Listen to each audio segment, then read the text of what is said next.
Coucou! Ce que je t'ai pas dit, c'est que durant mon voyage en Inde, je me suis arrêté au centre de Sadhguru, le maître spirituel si populaire ces dernières années. J'avais envie de voir ça de mes propres yeux et de mon propre ressenti. Je vais aller le voir pour voir à son ashram ce qui s'y passe, si c'est bien, si c'est pas bien, si c'est surfait. Maintenant c'est le maître le plus connu sur internet, il a des millions et des millions de fans, donc là je sais qu'en France ça commence à être connu et j'avais envie d'aller voir, et on va aller voir ensemble ce qu'il en est. Pour l'instant, pas facile de s'y rendre. Bon, je ne me suis peut-être pas si bien débrouillé, mais bon, là, je suis dans un bus. Et un bus qui avance pas, c'est un bus cassé. Ouais, c'est mon deuxième bus cassé. On est parié. Faut savoir que c'est le bus 14 qu'il faut prendre. Pourquoi tout le monde se précipite? Je crois qu'il y a un nouveau bus. Allez, on y va. On doit traverser une palmeraie géante plantée des mains même des gens de l'ashram.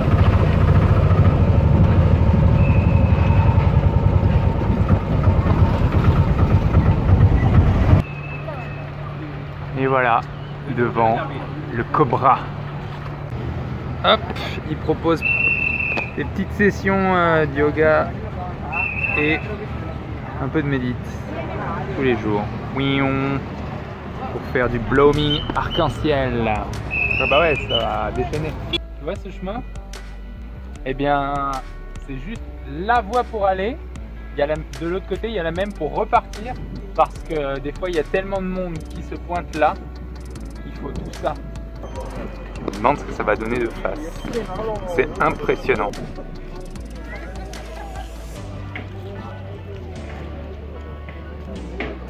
Lord Shiva. Dans 3 jours, ça va être sa fête. Donc, quelques tonnes d'enceintes sont nécessaires.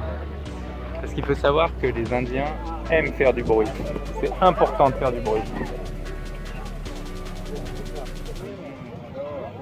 Franchement, c'est impressionnant.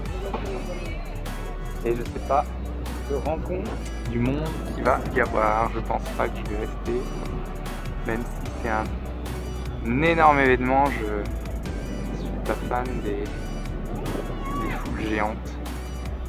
Je sais pas si tu vois jusqu'où ça va là, c'est hyper profond. À la base, j'avais compris, ouais, il y aura entre 20 000 et 30 000 personnes. Donc j'avais fait, ah non, trop de monde. Mais en fait, j'avais mal compris. Il y avait entre 300 000 et 500 000 personnes. Je vais m'approcher un peu.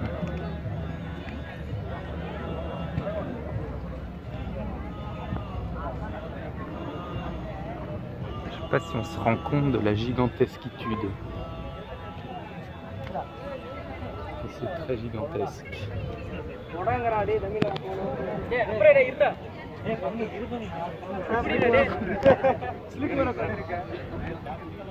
Wow, c'est énorme.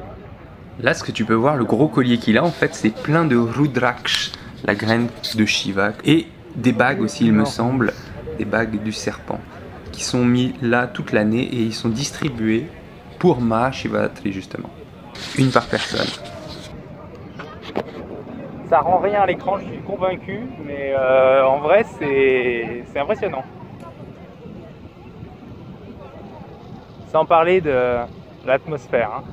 Déjà, il y a une atmosphère de dévotion, et en plus, ça n'a pas été bâti ici pour rien, et ni par n'importe qui.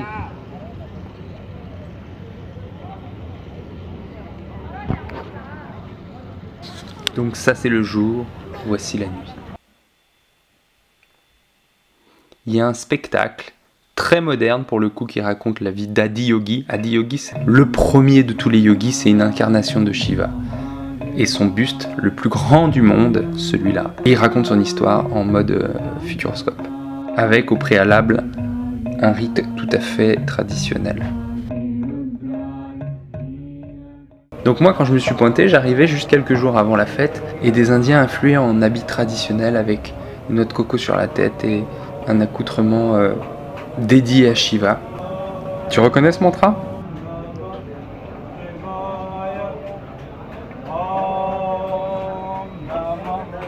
Et Mahashivatri, c'est ça.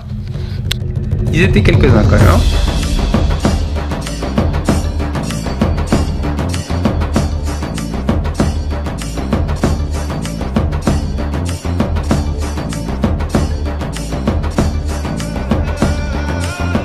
Welcome to Mahashivratri 2020.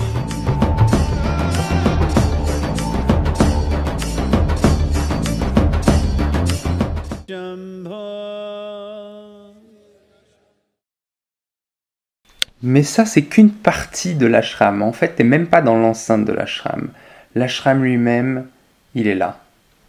C'est vraiment un endroit qui respire la paix et qui facilite franchement la méditation, l'intériorisation et la spiritualité.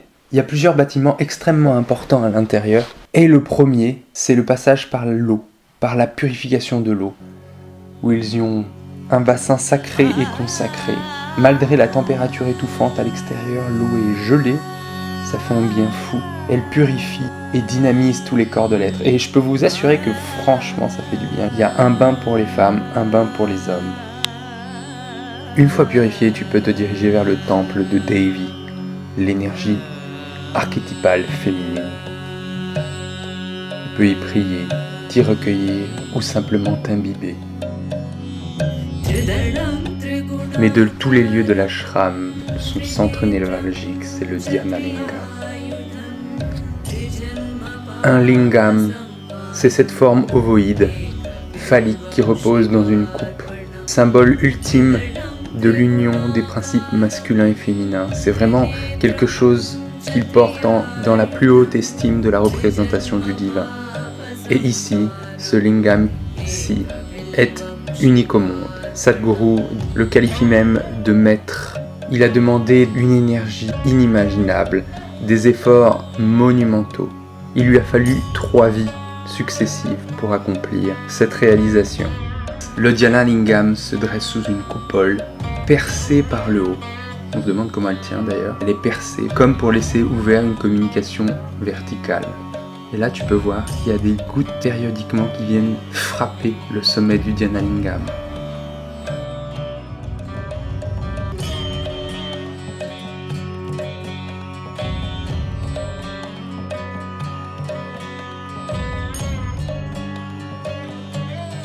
Être sous cette coupole près du Dhyana Lingam, ça a été vraiment une expérience profonde. Et j'y suis allé autant que je pouvais parce que je trouvais vraiment, moi ça m'a habité, ça m'a fait un certain effet, effectivement. Il faut savoir qu'on est tous autour, comme ça on a un petit quart d'heure avec plusieurs séances par jour. Il n'y a pas d'instruction. Le fait d'être là déjà, ça t'aide vraiment, vraiment. J'ai fait plusieurs ashrams et en fait les ashrams sont tous différents. T'as pas forcément des grands monuments, on va dire, qui aident comme à Auroville ou comme ici à la méditation. T'as des temples, oui, souvent, tout le temps, mais souvent ça s'en tient là. Tous les ashrams te conviendront pas. On a une sensibilité, le gourou a une sensibilité qui transmet et on y est réceptif plus ou moins.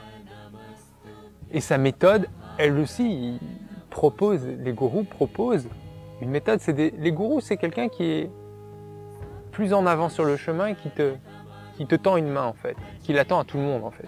À toi de la saisir ou pas. Le gourou, il s'en fout en fait. Mais il a sa méthode, il a sa voix. Tu vois, Amma, je suis allé chez elle après, c'est beaucoup plus par le renoncement, par le service. C'est pas tout à fait la même tonalité. Et les deux, par contre, mènent a priori au même point. Tu peux être choqué dans les ashrams aussi de voir un petit peu, et je pense que c'est une déviance globalement, les gens vraiment auto-centrés. Moi ça me choque, ça m'énerve un peu de temps en temps, mais force m'est de constater que quand tu essayes de mettre un processus en place en toi, tu te concentres pour de bon sur toi-même. Et c'est vrai que ça fait un peu ce centrage sur soi, et quand on n'a pas vraiment trouvé le soi encore, on est sur l'ego. Ça fait de l'égocentrisme. Mais ça, je pense que c'est un processus inéluctable et que personne n'y coupe. Il ne faut pas confondre, je suis silencieux, je suis bien avec moi-même, donc je n'aspire pas à voir les autres. Et je me ferme d'eux, ou je ne les aime pas, ou ou je sais pas, qu'est-ce qu'on pourrait coller sur leur comportement. Dans ces endroits précis des ashrams, donc celui-là en particulier, les gens n'interagissent pas tout à fait comme dans le reste du monde. Ils sont plus sereins, plus paisibles et ils ont tous à cœur, chose déterminante, d'aller un peu plus loin en eux-mêmes, d'aller un peu plus loin dans cette expérimentation de la vie. Donc moi je trouve qu'ils sont plus intéressants. Bon, par contre si tu vas là-bas pour voir Sadhguru, laisse-moi te dire qu'il n'est pas souvent là-bas. C'est assez rare de tomber sur lui. Moi je m'étais dit, je ne savais pas du tout, je savais à peu près où c'était, mais je m'étais dit, de toute façon je finis l'école et je vais pérégriner un petit moment, et je me suis dit quand je passerai là-bas, s'il doit y être, il y sera. Voilà, point. Je savais même pas qu'il y était pas souvent, mais je me disais avec toutes les vidéos, il est toujours à droite, à gauche, il est demandé partout ce mec. Et je suis resté 3 jours et le 3e jour il est revenu à cause de ce fameux Mahashivaratri. Et donc coup de bol. Mais il faut, là, dans ce cas précis, faut te renseigner si tu veux être en présence de Sadhguru, parce que c'est pas la normalité là-bas. Donc pour conclure, je dirais qu'il n'y a pas besoin d'aller dans les ashrams pour travailler, trouver quelque chose en soi, pour avoir une spiritualité. Il n'y a même pas besoin de temple. Sauf que certains temples, certains ashrams aident. T'as pas besoin du meilleur vélo de la Terre pour faire du vélo. T'as même pas besoin de vélo pour avancer. Par contre, tu vas plus vite. Tu te fatigues moins que si tu es à pied. Et ces bâtisses, ces constructions, ces convergences d'énergie, c'est des aides, ça fait pas du tout le chemin pour nous. Au mieux, c'est des guides. Et donc c'est pour ça qu'il ne faut pas se faire subjuguer par le charisme de quelqu'un. Il faut plutôt ressentir si ça résonne quelque part en nous, au centre de nous-mêmes. Est-ce que ça résonne? Est-ce qu'on est plus inspiré? Parce que des messages, il y en aura de toutes les formes, de toutes les couleurs. Mais est-ce que ça résonne? D'ailleurs, il y a des bons messages et des mauvais messages. Et c'est pas parce que les mots employés sont jolis que c'est des bons messages. Peut-être j'en parlerai un jour de ça. Sur ce, je te dis à bientôt. Si ça t'a plu, laisse un pouce. Et puis on se revoit la semaine prochaine, si j'arrive à faire la vidéo à temps. Je suis toujours à la bourre, c'est un truc de fou. Allez, ciao!